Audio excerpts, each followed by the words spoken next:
Bonjour, je vais vous raconter l'histoire maintenant d'Akiko, l'amoureuse.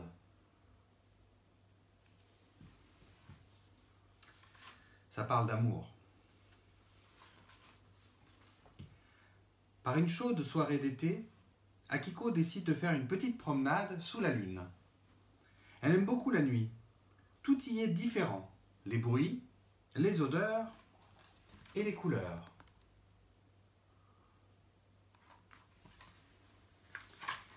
La fillette va s'asseoir au bord du lac pour y trouver un peu de fraîcheur. Seul le chant des grenouilles berce sa rêverie. Soudain, une voix chuchote. « Bonsoir, c'est moi, Takiji. »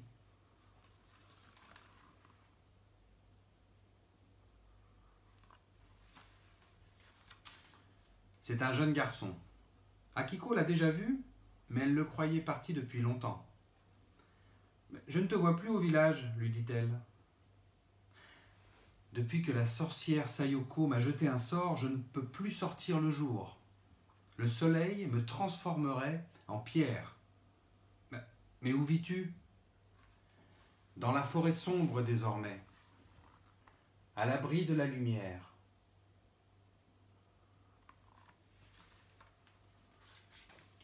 La discussion dure toute la nuit.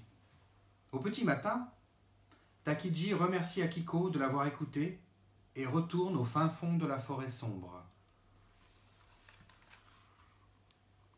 Au fin fond de la forêt sombre. Sur le chemin du retour, Akiko passe devant son ami le vieil arbre. « Tu sembles bien soucieuse, petite fille. Que t'arrive-t-il » Akiko lui raconte sa mystérieuse rencontre de la nuit.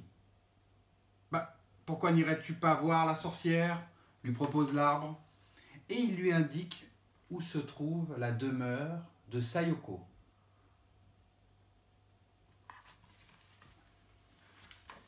C'est en face d'une vieille femme que se retrouve Akiko.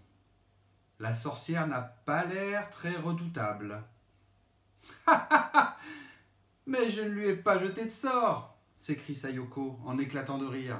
« Je lui ai dit cela pour lui faire peur car il venait cueillir les pêches de mon jardin. Maintenant, je vais te révéler un secret. Seul l'amour de quelqu'un pourra faire oublier sa peur à Takiji et lui redonner confiance. »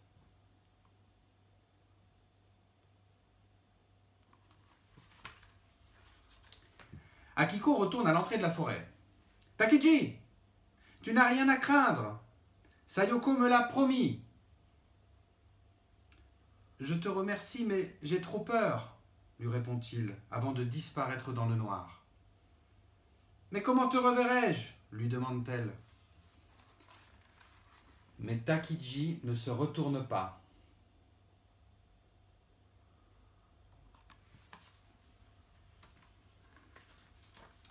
Pendant plusieurs nuits, Akiko ne voit plus son nouvel ami.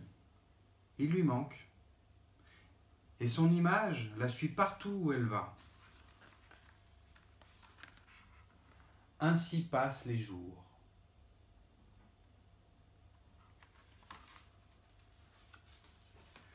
Akiko envoie ses amis oiseaux convaincre ce garçon têtu.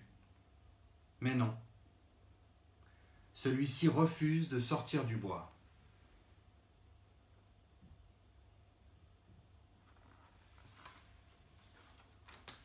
Akiko va chercher son ami le renard. « Renard, peux-tu aller parler à Takiji ? J'ai quelque chose d'important à lui dire. » Et le renard part avec sa famille pour la forêt sombre.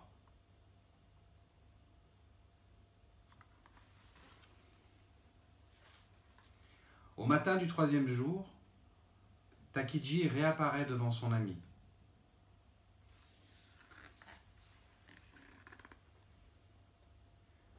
Moi aussi, j'ai quelque chose d'important à te dire.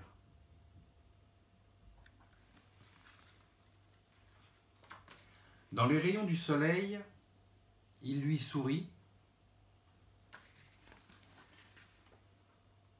Dans les rayons du soleil, il lui sourit.